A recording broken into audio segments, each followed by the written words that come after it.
Hey, what's up guys? Long time no see. It's been 7 months yata no, since yung last na upload ko. So pagbabalik natin, simulan natin dun sa commentary vlog natin regarding sa Boss Ironman na yan. So yan kasi medyo mainit-init na usapan niya sa buong riding community. So kung naalala nyo guys, sa last year upload ko, medyo marami-rami ring views yun before ako huminto. Vlog na ako regarding dyan na dapat nga ipahinto na yung Boss Ironman na yan, di ba? So wala kasi, naging negosyo na yan eh. Pag-uusapan natin, palagay nyo ba dapat bang ituloy yung Boss Ironman yan? So mga hindi nakakalam yung Boss Ironman, especially yung mga nasa probinsya. Pero kung may Facebook kayo, for sure aware naman kayo sa Boss Ironman na yan, no? So ayan nga pala yung endurance challenge ng mga big bike. Siyempre hindi kasali dyan yung mga small cc displacement kasi yung minimum cc nila is 400. So big bike talaga siya. Before nga mga katrotal, napakaganda niyang challenge na yan. So ang dami sumasali dyan.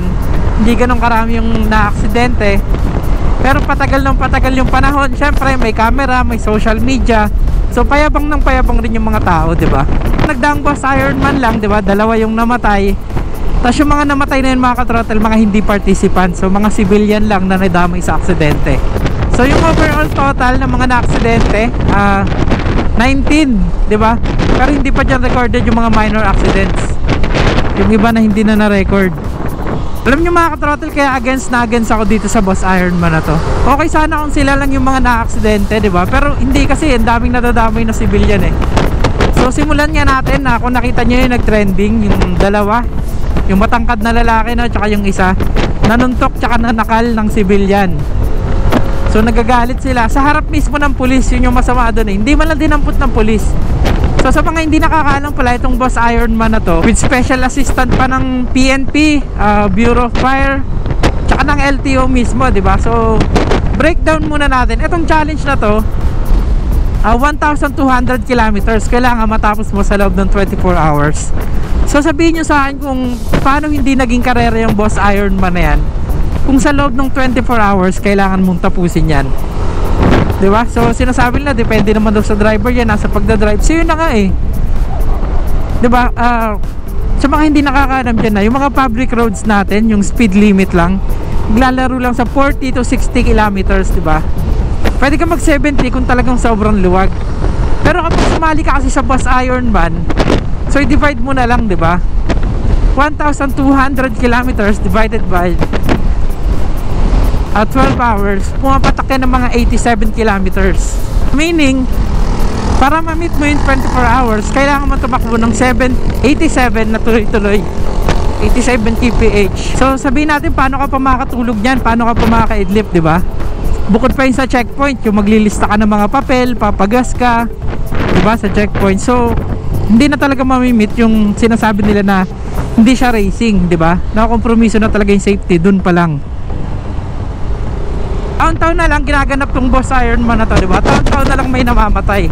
So parami yung aksidente. Alam niya anong lalo nag-trigger dyan kung bakit nagpamabilisan sila, diba? Last month lang din, siguro mga January or December, may naganap din na Boss Ironman. Not sure lang kung sa Mindanao o sa Visayas ba yun, yung ginanapan ng mayor, yung may 3 na disqualified kasi nga sobrang aga nila. Siyempre effort pa rin naman sa safety yun ng Boss Ironman management, diba? Pero kulang kasi yung disqualification na yun, di ba? Parang yung iba nga, ano na eh, di ba? Di bali nang ma-disqualified basta maaga sila makarating. Kaya rin kasi hindi mapahinto yung Boss Ironman, di ba? Aminin na natin, may mga politiko talagang sumasali dyan. At hindi lang basta politiko, malalaking politiko talaga, di ba? Kagaya ng mga JB Ejercito, senador mismo, Bato de la Rosa, mga previous years. So syempre marami pang kasali dyan na hindi natin kilala pero politiko, di ba? Meron pa nga mayor. Kilala nyo naman siguro yun. Mga hindi nakakalam dyan mga katrotel, dinidinig na pala to sa Congress, di ba?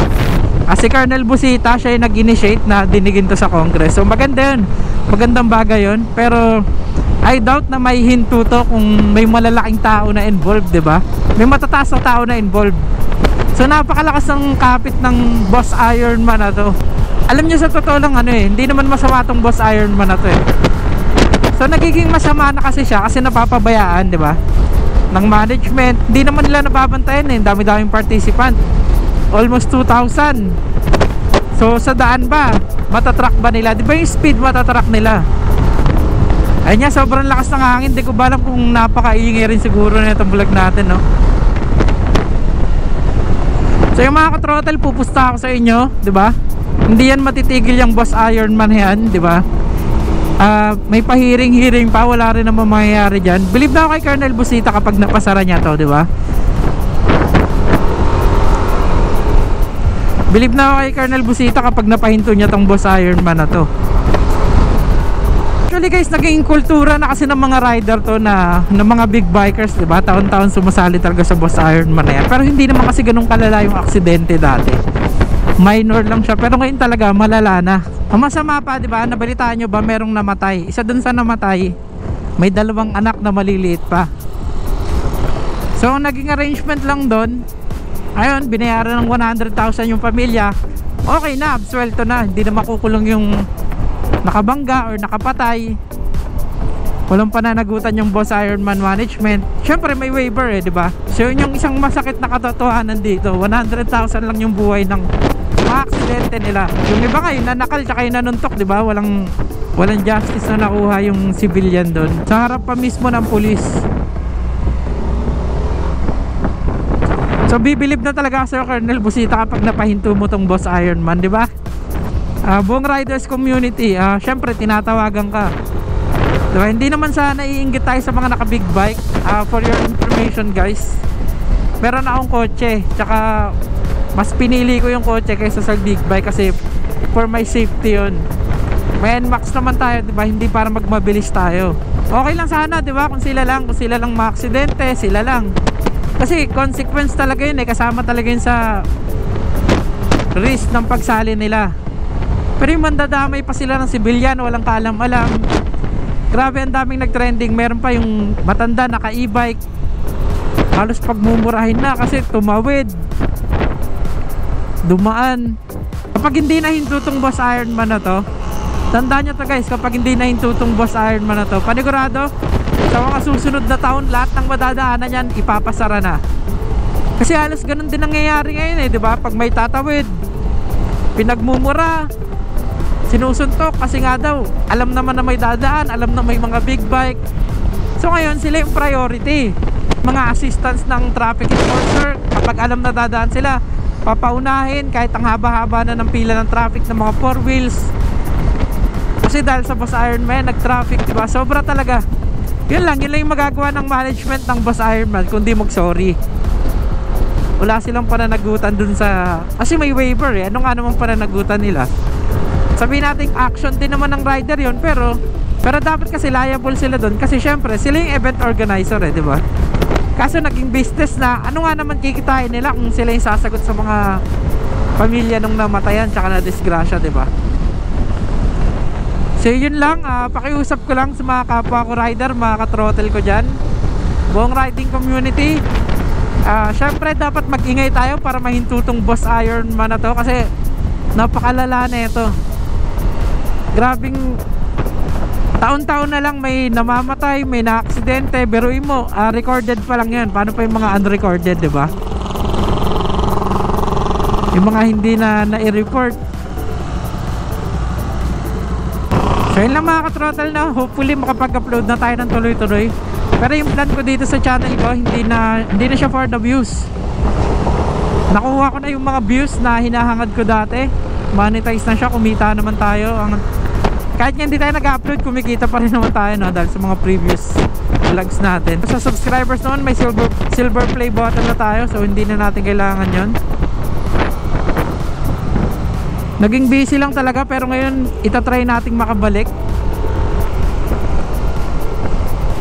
And syempre, diba, yun nga pala, yung vlog natin, mga travel na lang.